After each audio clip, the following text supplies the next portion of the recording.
నమస్తే friends, welcome back to our channel.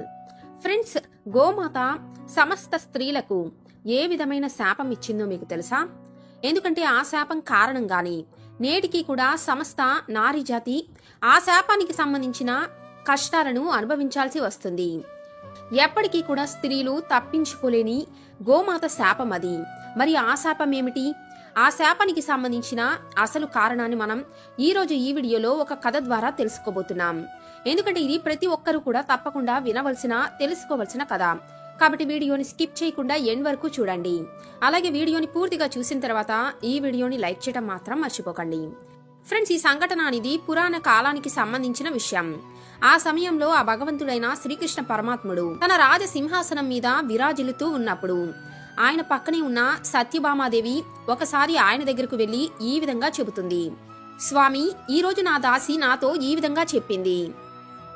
ఇంతకు ముందు కాలంలో స్త్రీలకు పిల్లలు పుట్టగాని నడవటం మొదలు పెట్టేవారట. కాని ఇప్పుడు ఆ పరిస్థితి లేదట. అసలు ఈ విధంగా ఎందుకు ఇప్పుడు పిల్లలు నడవలేకపోతున్నారు అని ప్రశ్నిస్తుంది. ఈ ప్రశ్నకు ఎంత ఆలోచించినా సమాధానం తెలియక మీ దగ్గరకు వచ్చాను. దయచేసి నా ఈ ప్రశ్నకు సమాధానం చెప్పండి అని. ఇక సత్యభామ అడిగిన ప్రశ్నకు ఆ శ్రీకృష్ణ పరమాత్ముడు ఈ విధంగా బదులిస్తాడు. ఓ సత్యభామ, నీ ప్రశ్న అనేది సమస్త స్త్రీ జాతి కోసం అత్యంత మహత్వపూర్ణమైనది. మీరు ఈ ప్రశ్నకు సమాధానం తెలుసుకోవాలనుకోవటం సరైనదే. దీనికి సంబంధించిన ఒక కథ నేను మీకు చెబుతాను. జాగ్రత్తగా వినండి. ఈ కథ ద్వారా అసలు స్త్రీలకు బిడ్డలు పుట్టిన వెంటనే ఎందుకు నడవలేకపోతున్నారో మీకే అర్థమవుతుంది. ఇక వెంటనే సత్యభామాదేవి ఈ విధంగా అంటుంది. హే ప్రభు, నేను మీరు చెప్పబోయే ఈ కథను పూర్తి శ్రద్ధ భక్తులతో వింటాను. దయచేసి ఆ కథను చెప్పండి. అప్పుడు శ్రీకృష్ణుడు ఈ విధంగా అంటాడు. హే సత్యభామ, ఒకానొక నగరంలో రాము అని ఒక వ్యక్తి నివసిస్తూ ఉండేవాడు. అయితే రాము చాలా స్వార్థపరుడు. ఇక రాముకి దగ్గరలోనే ఒక ఆవు నివసిస్తూ ఉండేది. ఆ ఆవు ప్రతిరోజు పాలు ఇస్తూ ఉండేది. అయితే రాము ఆ ఆవుకి పచ్చగడ్డి తినిపించి ఆ పాలను నలుగురికి అమ్ముతూ జీవిస్తూ ఉండేవాడు. ఇక ఆ తర్వాత శ్రీకృష్ణుడు ఈ విధంగా అంటాడు. ఓ సత్యభామ, రాము కూడా స్వయంగా ఆ ఆవు ఇచ్చే పాలను కూడా తాగేవాడు. తన కుటుంబ సభ్యులందరినీ కూడా ఆ ఆవు పాలను అమ్మటం వలనే పోషిస్తూ ఉండేవాడు. ఈ విధంగా అతని కుటుంబం అనేది నడుస్తూ ఉంది.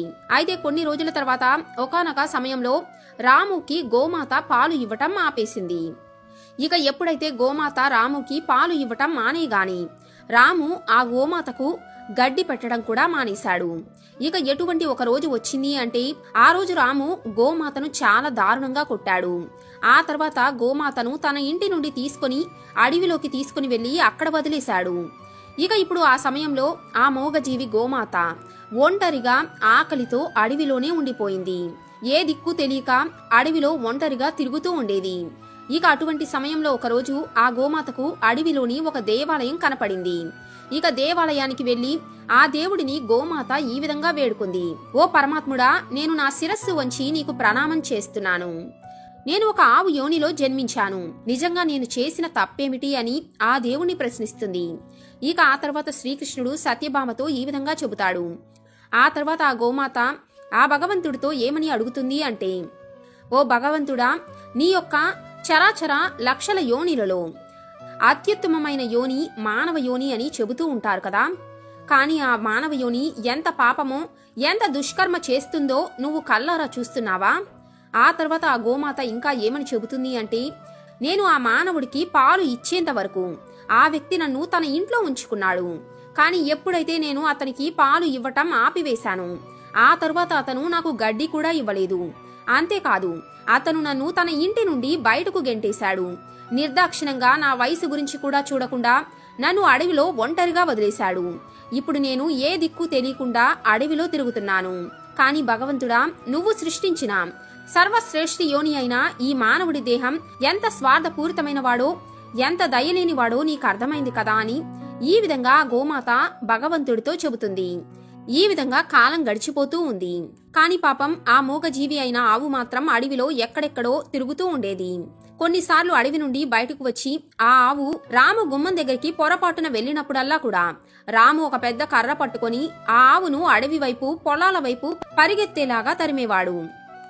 ఈ విధంగా క్రమేపీ ఆవు ఒకరోజు గర్భవతి అయింది. ఇక అప్పుడు ఆ సమయంలో ఆవు 3 నెలల గర్భం దాల్చింది.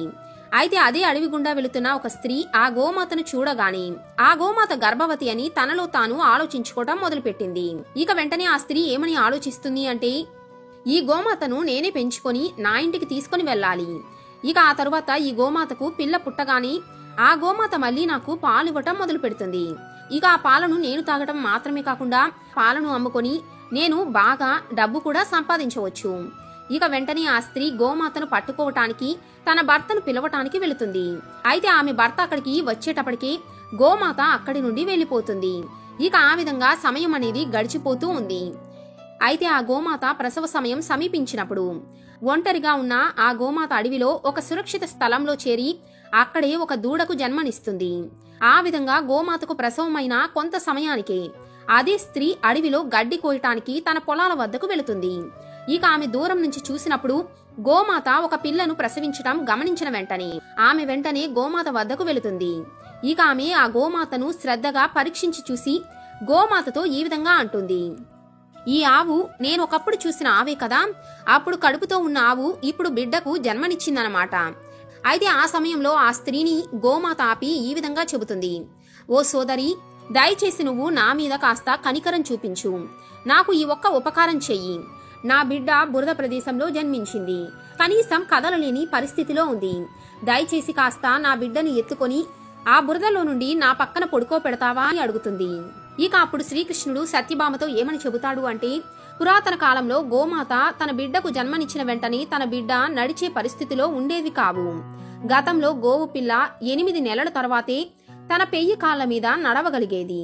కాని ఎప్పుడైతే ఆ స్త్రీ గోమాత యొక్క మాటలు వినగానే గోమాత వైపు చూస్తూ ఆ స్త్రీ పెద్ద పెద్దగా నవ్వటం మొదలు పెడుతుంది. అలాగే ఆమె ఏమని అంటుంది అంటే, ఓ గోమాత, నీ బిడ్డను చూసావా ఎంత మురికిగా ఉందో? ఇటువంటి బురద ప్రదేశంలో నీ బిడ్డ పుట్టింది. ఆ మురికిని నాకు అంటించుకొని నీ పక్కన నేను అసలు ఎందుకు ఉంచాలి? ఇటువంటి ఒక ఉపకారాన్ని అసలు నేను ఎందుకు చేయాలి? ఆ సమయంలో ఆ స్త్రీ ఆ గోమాతతో మాట్లాడుతూ చాలా ఎగతాళిగా నవ్వుతూ ఈ విధంగా అవహేళన చేస్తుంది. అయితే నిస్సహాయ స్థితిలో ఉన్న గోమాత మాత్రం తన బిడ్డను ఎంత ప్రయత్నించినా బురదలో నుండి బయటకు తీయలేక ఎత్తుకోలేకపోతుంది. ఇక అప్పుడు ఆ సమయంలో ఎంతో దుఃఖితురాలైన గోమాత ఆ స్త్రీ చేస్తున్న అవహేళనకు ఆమె వైపు కోపంగా చూసి ఈ విధంగా శాపం పెడుతుంది. ఈ రోజు వరకు మీ మానవ జాతిలో స్త్రీలకు బిడ్డ పుట్టిన వెంటనే నడవటం మొదలు పెడుతూ ఉన్నారు కదా, కానీ ఈ రోజు నేను నీకు ఒక శాపాన్ని పెడుతున్నాను. ఈ రోజు నుండి నీతో పాటు సమస్త స్త్రీ జాతి కూడా బిడ్డను జన్మించిన తర్వాత 8 నెలల వరకు వారి కాళ్లపై నడవలేకపోతారు. ఆ బిడ్డ ఈ రోజు ఈ పరిస్థితిలో ఉండటానికి కారణం నడవలేకపోవటమే కదా, కానీ ఇకపై పుట్టి సమస్త గోజాతి పిల్లలు పుట్టిన వెంటనే వారి కాళ్ల మీద నడవగలుగుతారు. ఇదే నేను ఆ భగవంతుడిని అడిగే కోరిక అని చెబుతుంది. ఇక అప్పుడు శ్రీకృష్ణ పరమాత్ముడు సత్యభామతో ఈ విధంగా అంటాడు, ఓ సత్య, ఈ శాపం కారణంగాని స్త్రీలకు బిడ్డలు జన్మించిన వెంటనే తమ కాళ్ల మీద నడవలేకపోతున్నారు. ఎందుకంటే ఈ శాపం గోమాత సమస్త స్త్రీ జాతికి ఇచ్చింది. అలాగే గోమాత యొక్క బిడ్డలు కూడా పుట్టినప్పటి నుండే నడవటానికి సామర్థ్యం కలిగిన వారిలాగా మారిపోయారు. అంతేకాకుండా శ్రీకృష్ణ పరమాత్ముడు ఇంకా ఈ విధంగా చెప్పాడు, ఓ దేవి సత్యభామ, ఇప్పుడు నీకు పూర్తిగా అర్థమైంది కదా ఎందుకు స్త్రీ బిడ్డను జన్మించిన వెంటనే వారు నడవలేకపోతున్నారో. మరి గోమాత స్త్రీలకు ఇచ్చిన ఆ శాపం ఎందుకో కూడా అర్థమైంది కదా. ఇక అప్పుడు సత్యభామాదేవి ఈ విధంగా బదులిచ్చింది, హే ప్రభు, ఇప్పుడు నాకు నా ప్రశ్నకు సమాధానం దొరికింది. ఈ ప్రశ్నకు సమాధానం చెప్పినందుకు మీకు కోటి కోటి ధన్యవాదాలు. ఎందుకంటే సత్యయుగంలో సుఖదేవ్జీ జన్మించినప్పుడు ఆయన తన పాదాల మీద నడవటం ప్రారంభించాడని మన చరిత్ర చెబుతుంది. వేదవ్యాసుడు కూడా జన్మించిన వెంటనే తన కాళ్ళ మీద నడవటం ప్రారంభించాడు. ఇది సత్యయుగం సమయంలో జరిగిన సంఘటన. కానీ కలియుగంలో ఈ విధంగా జరగటం లేదు. ఎందుకంటే గోమాత మొత్తం స్త్రీ జాతికి కూడా శాపం ఇచ్చింది. ఆ రోజు నుంచి సమస్త స్త్రీల పిల్లలు పుట్టిన వెంటనే నడిచే ప్రక్రియ అనేది ఆ శాపం కారణంగా ఆగిపోయింది.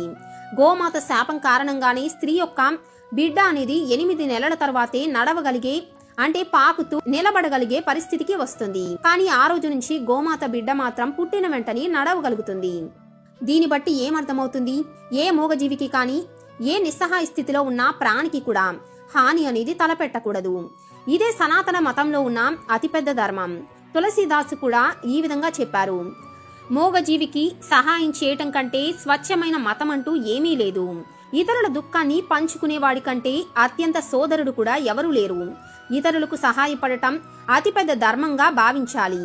కాబట్టి మనం అసహాయంగా ఉండే మూగజీవులకు, పక్షులకు తప్పకుండా సహాయం చేయాలి. గోమాత శాపం వల్లనే అన్ని పశుపక్షుల పిల్లలు కూడా జన్మించిన తరువాత నుండి నడవటం, ఎగరటం మొదలుపెట్టాయి. కానీ స్త్రీల యొక్క పిల్లలపై ఇది విపరీత ప్రభావం అనేది చూపించింది. మనం జన్మించిన తరువాత కూడా స్త్రీ యొక్క మానవ జాతి యొక్క సంతానం అనేది నడవలేని పరిస్థితిలోకి వెళ్ళిపోయింది. అంటే కేవలం ఒక మహిళ చేసిన పొరపాటు వల్ల ఈ రోజుకి కూడా యావత్ మానవ జాతి మహిళలు ఈ శాపాన్ని ఎదుర్కొంటున్నారు. కాబట్టి ఫ్రెండ్స్, గోమాత స్త్రీ జాతికి ఇచ్చిన ఈ శాపానికి సంబంధించిన కథ మీకు పూర్తిగా అర్థమైంది కదా. మరి ఒక్కసారి ఆ గోమాత సమస్త స్త్రీ జాతిని క్షమించాలని మీరు కూడా గోమాతను కోరుకుంటూ ఈ వీడియోను తప్పకుండా లైక్ చేసి కామెంట్ బాక్స్ లో మీ అభిప్రాయాలను తెలియచేయండి. జై శ్రీకృష్ణ.